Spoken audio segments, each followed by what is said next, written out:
Hallo almal, ek het beloof om 'n videoetjie te maak om 'n bietjie te praat oor God se ritme.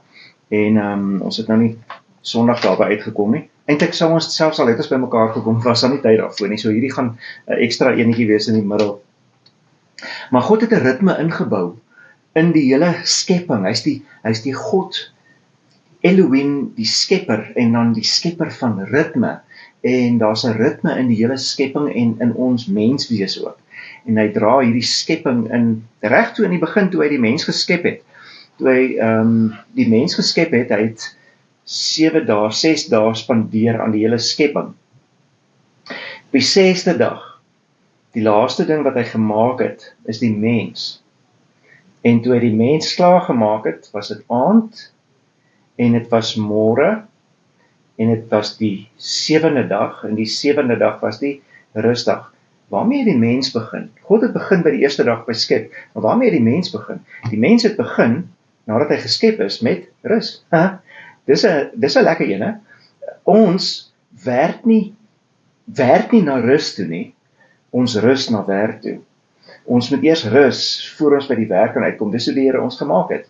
En dis hoe hy wil hê dat ons, daardie uniekheid van hoe hy ons gemaak het, dat ons dit snap, dat ons nie moet werk om te rus nie, maar rus om te werk. Ons begin vanuit 'n rusposisie. En dit is deel, ons gaan Sondag daarna kyk, dit is deel van die suksesformule wat die Here in ons ingebou het. Om nie eers te dink, wat moet ek doen om aan die lewe te bly nie, maar eers te dink, ek moet eers rus. Saam met die Here rus, en dan gaan ek van daar af uit, en ek gaan doen wat ek moet doen. So dis die eerste beginsel wat die Here van ritme in ons ingebou het, dat ons vanuit rus moet uitgaan met werk. Nou goed, die ander beginsel wat hy ingebou het, is dat die dag vir die Jode, die Ou Testament is daarop gebou, en eintlik maar deel van die Nuwe Testament ook, is dat die dag het begin as die son sak. So as die son sak, is dit die skeiding tussen die een dag en die volgende dag. Die volgende dag begin as die son sak, as die rustig raak, lekker kos maak, ontspan, kuier. Dis die tyd wanneer die Here laat in die middag as die son sak, waar die Here by die mens gaan kuier het in die tuin. En wat hy eintlik hierdie oorgang van die een dag na die ander dag saam met die mens gaan beleef het. Hy het eers gaan kyk, wat het ons gedoen in die dag wat verby is, en dan kom ons rus saam en ontspan en maak gereed vir die volgende dag. So, dis die volgende ding, en my kop is nog nie altyd lekker daarby uit om daarby aan te pas nie. Ek sukkel nogal daarby, om vir myself te sê, maar die dag begin eintlik as die son sak. Jy rus eers, jy ontspan eers, en die volgende dag gaan jy dan verder met 'n klomp dinge wat jy doen. Goed, dan die res van die kalender. Ek gaan nou 'n klomp tegniese goeders noem, maar dit is redelik nodig dat julle dit begryp as julle die res van die ritme en die feeste en al die goeders gaan moet sien.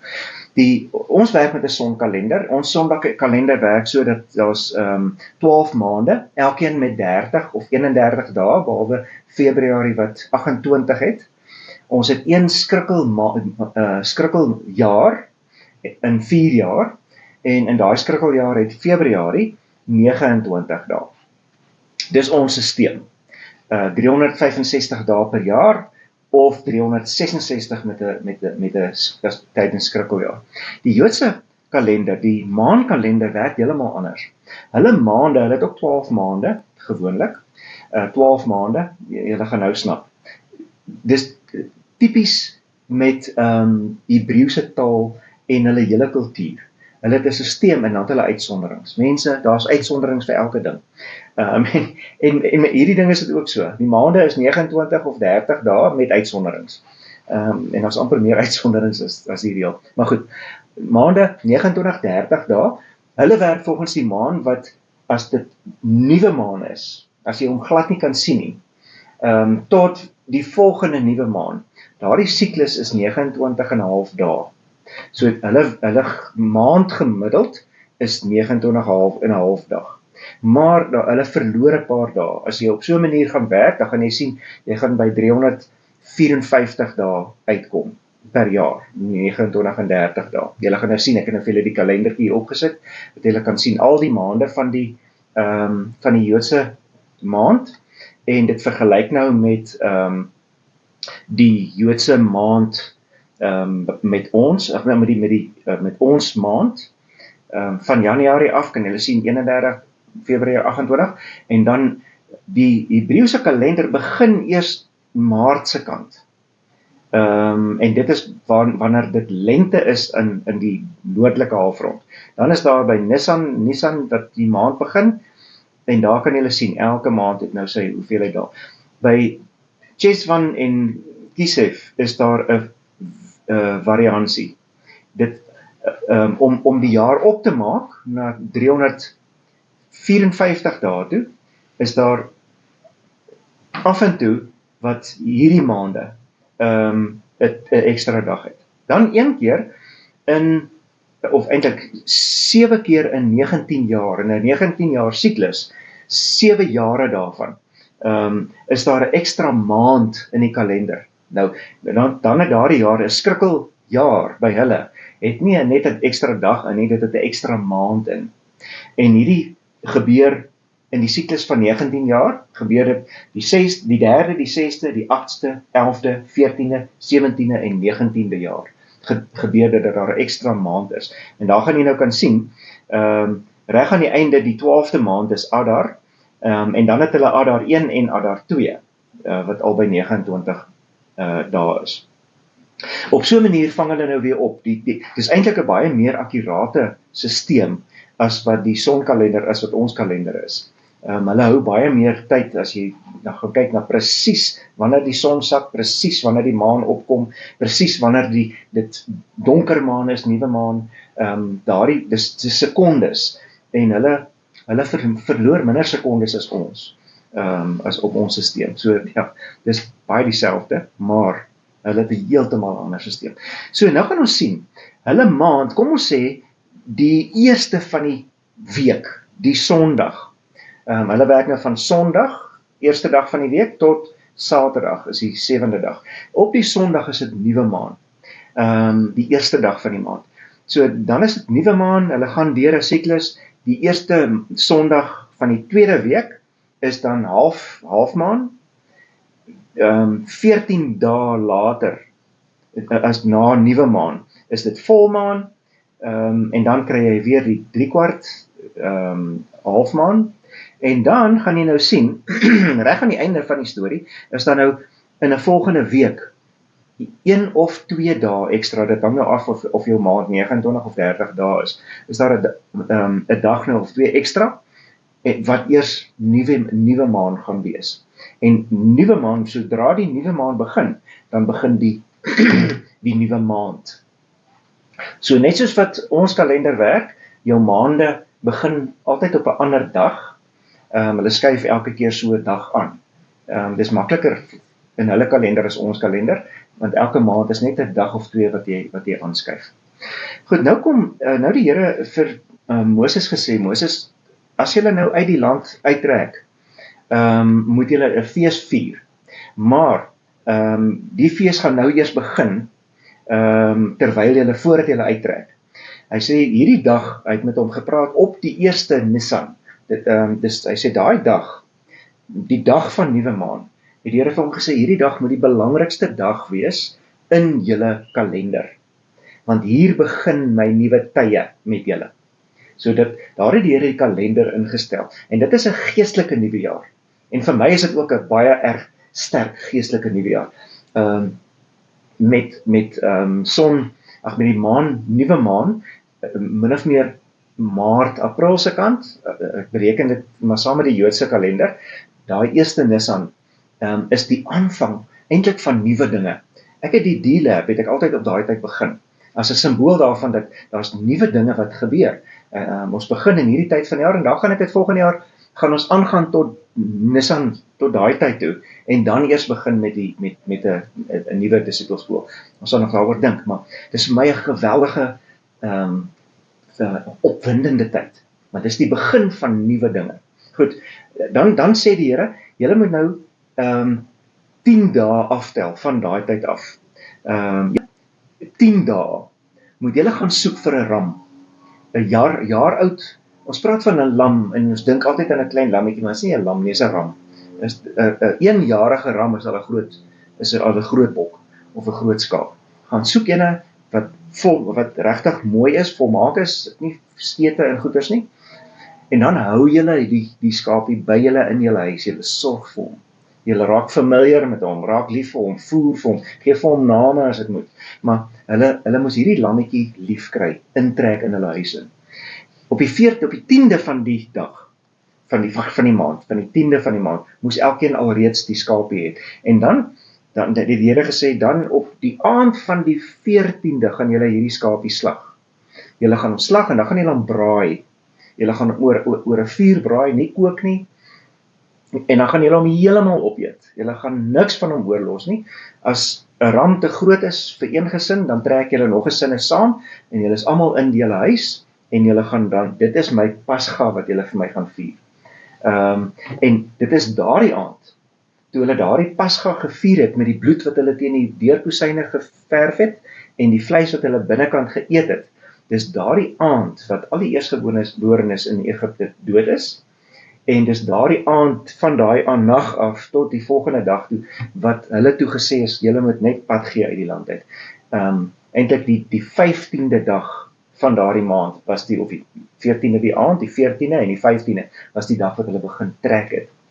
En dit is die eerste fees wat hulle moes vier. En tot vandag toe is dit vir die Jode 'n baie belangrike fees, maar julle gaan agterkom, as julle nou die Ou Testament lees, die Jode het baie keer vergeet om dit te doen, of het net nie gedoen nie. Baie jare het verbygegaan vir sommige van die konings, as julle nou lees deur die koningsstories, dan gaan julle sien, hulle het dit agterweë gelos. En dan kry hulle weer van die boeke daar in die tempel se argief en lees dit deur en dan kom hulle agter, maar hierdie fees is die belangrikste fees, ons het dit nooit gedoen nie, en dan herstel hulle. Hizkia was een van die konings wat dit weer herstel het, omdat hulle die pasga ordentlik moet vier. Dit was op die 14de dag.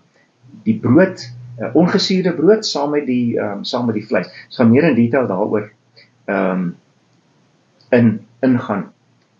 Dan van die 15de dag af is daar 'n week lank, 'n 7 dae fees, die week van die ongesuurde brode. Nou, dit was die tyd wat hulle getrek het, dag en nag aan mekaar hulle het maar seker in groepies geslaap, ek weet nie hoe dit presies gewerk het nie, maar hulle het eintlik gevlug uit Egipte uit, reguit op pad see toe, om weg te kom uit uit Egipte uit. So vir 7 dae lank is al wat hulle kos wat hulle gehad het, was van die ongesuurde brode. Hulle het brood gemaak, maar nie met suurdeeg in nie. En dit het gemaak dat dit nie vrot word nie. So dit lekker hard, crispy, met goeie voedingswaarde, maar dis al wat hulle gehad het om te eet. En vir 7 dae, nou vier hulle, van die 15de dag af vir 7 dae lank, vier hulle hierdie fees van die ongesuurde brode. Nou is eintlik nog 'n ding wat hulle gedoen het, toe hulle eers in die beloofde land ingekom het, was hierdie 15de dag ook nog 'n baie spesiale dag. Want dis nou in die begin van die lente, in daardie tyd het hulle al begin saai, en dan het die eerste groen stukkies van die koring begin uitkom. En dan het hulle van hierdie koring gepluk, en voor die Here gaan dans. Op die eerste van hierdie 7 dae, die eerste en die 7de dag, was daar spesiale byeenkomste by die tempel, of by die tabernakel.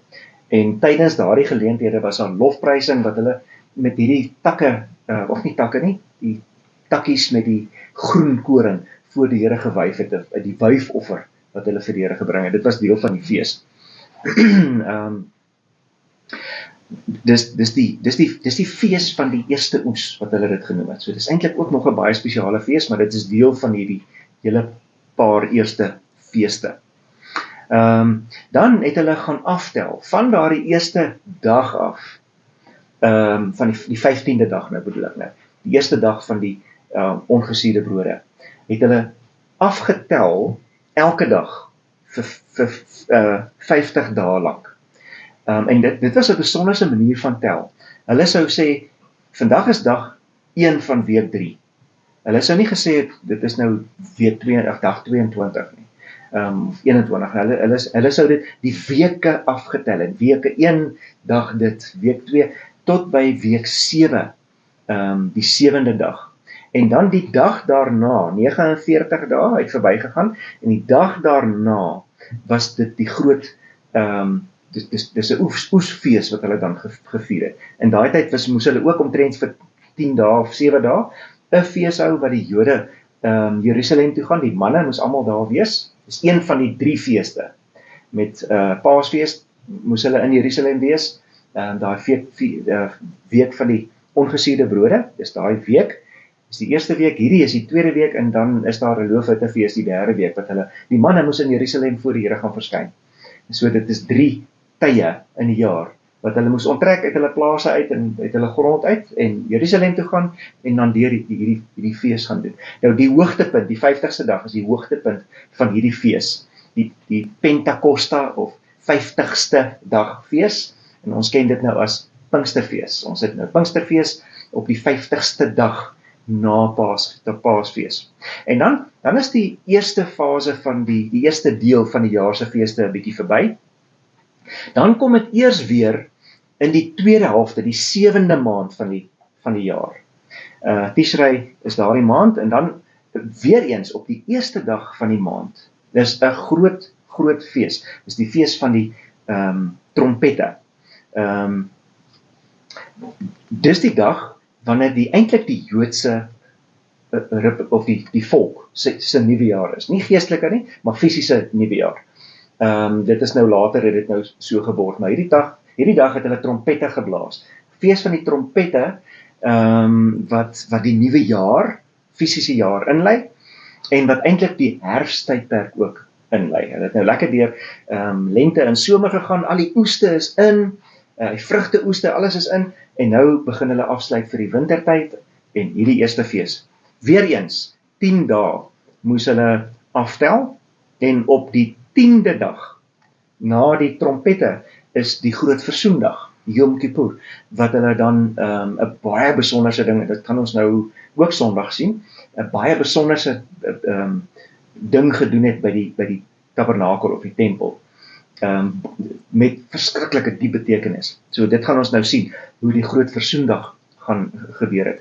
Nou, hoekom dit nou vir my belangrik is om hierdie goeders nou te noem, verlede Woensdag, dis nou môre 'n week gelede, is dit vir die Jode die Rosh Hashanah, die fees van die trompette. Dit was hulle nuwe jaar gewees, verlede week. Hulle is nou vir 10 dae lank besig en werk na die groot versoendag toe. Die eerste 10 dae, onthou julle, van die eerste fees van net voor Pascha, dit was vir die Jode 'n belangrike spring cleaning. Hulle maak skoon. Presies waar dit vandaan kom.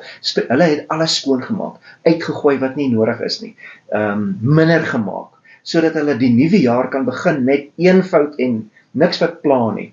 Hierdie 10 dae voor die groot versoendag was net so belangrik, maar hulle het harte skoon gemaak en verhoudings skoon gemaak. Dit is 'n verskriklike belangrike tyd nou vir die Jode om verhoudings te herstel.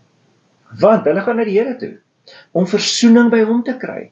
En hoe kan hulle versoening by hom kry as hulle nie met mekaar versoen is nie? So, verskriklik belangrike tyd vir hulle om regtig ondersoek te gaan doen en herstel te doen in hulle harte.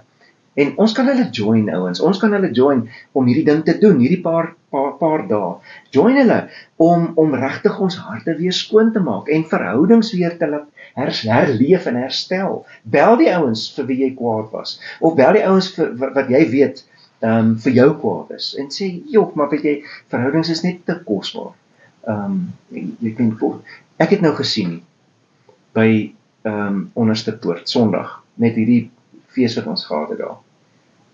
Verhoudings is vir julle belangrik, nê? En dit is vir my verskriklik mooi. Kyk hoe baie was daar van die gemeente wat saam fees gevier het. En ons het ongelooflik lekker gekuier. Dit was fantasties. Verhoudings is belangrik. Herstel dit, trek dit weer in jou lewe in. Nou goed, dis op die 10de dag. En dan, dis die groot versoendag, en dan op die 15de, weer 14 dae gaan verby, op die 15de van die maand, begin daar weer 'n fees wat vir 7 dae lank aanhou, en dit is die loofhuttefees. En dan het hulle ook, hulle het klein hutjies gebou, of en gehuggies gebou, met riete en latte en blare en goed, en dan het hulle vir die week daarin, dis amper soos kamp ouens, hulle het gaan kamp, op hulle voorstoep het hulle gaan kamp, om te vier, dat hulle in eenvoud kan lewe, en dat die Here hulle op so 'n manier vir 40 jaar deur die woestyn getrek het hulle sulke gehuggies gebou en daarin gewoon. En nou kom hulle om terug te kom na die Here en te sê, Here, ons wil U loof vir dit wat U gedoen het. U het ons bevry, U het ons vir 40 jaar veilig gelei, en ons het met beskutting gelewe, gebly. Hulle doen dit vir 'n week lank. So as jy in daai week, dis nou so, as jy 'n paar dae wil gaan kamp in 'n tent iewers, om dit te vier, doen dit, want dis presies wat die Here doen. Hy's besig om jou nou, as volgeling van Jesus, in die wildernis, in die woestyn, op 'n tog te vat om jou te leer om hom te volg, en waar hy vir jou wys, ek sorg vir jou dat jy veilig is. En hierdie tyd gaan oor 'n paar jaar vir jou baie significant wees. En dan kan ons teruggaan na die tyd wat die plaasgevind het in jou lewe, en dankbaarheid daaroor kan hê. Net soos wat die Jode dankbaarheid het in die loofhuttefees oor jare gelede se uittog, gaan ons op dieselfde manier kan sê, ons is dankbaar vir hierdie uittog, en die deurtog en die intog in God se beloofde land vir my. Goed, dit is die hooffeeste. Dan is daar nog die Purimfees, wat gewoonlik die Februariese kant is, en die fees van ligte, ek gaan dit later met julle behandel, wat omtrent Kersfees se tyd rond is, Chanukka, dis ek vier meer Chanukka as wat ek Kersfees vier, ek moet eerlik vir julle wys, ek gaan dit vir julle wys, maar ek moet eerlik met julle dit sê, ek doen nie die feeste as 'n wet nie, want hierdie goed wat die Here vir die Jode voorgeskryf het, was nie wetties nie. Hy wil hulle vry maak, en hy wil hulle in 'n ritme laat lewe, van 6 dae werk, 1 dag rus, 6 dae werk, 1 dag rus, by 'n feesdag ontspan, kom by mekaar, kom weg van jou huis af, gaan na Jerusalem toe, waar ons 'n kamp opslaan, kamp saam met 'n klomp ander mense, leer hulle ken, hou fees saam met hulle, kom daarna terug, gaan aan met jou werk, later weer 'n siklus van fees, vakansie, ons kan dit maar vakansie, die Here het in hierdie program, het hy vir hulle baie spesifieke vakansietye gegee, weg van die huis af, saam met ander gelowiges, op 'n geestelike manier met mekaar opbou, en net partytjie hou, fees hou saam met mekaar, vir 'n week lank. Klink dit soos vakansie? Dis presies wat dit is. So die Here het die beginsel alreeds in die Ou Testament vasgelê. Een keer 'n week is daar 'n tyd van rus. Omtrent een keer 'n maand is daar 'n tyd van rus. Met die nuwe maan, elke nuwe maan, begin van die maand, was ook 'n tyd van 'n spesiale Sabbat, waar daar ook 'n bietjie van 'n fees was. Elke maand, op 'n maandelikse sisteem, was daar tye ingebou om te rus. En dan, kwartaalliks, was daar hierdie feeste, waar daar vakansietye, rustye ingebou is. Beginsels, ouens, ons gaan hierdie beginsels deursuur en deur inwerk in ons lewens, sodat ons in 'n Bybelse siklus kan inkom, in 'n patroon van werk en rus, en werk en rus, en werk en rus. Hierdie ding julle gaan sien.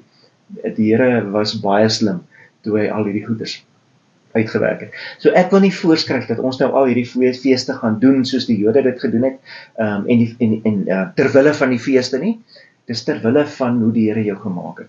Dis terwille van om erkenning te gee aan die Elohim, die skepper van tyd en ritme en rus en werk en al die pret in die tussentyd en die sweet in die tussentyd. Hy is die skepper daarvan.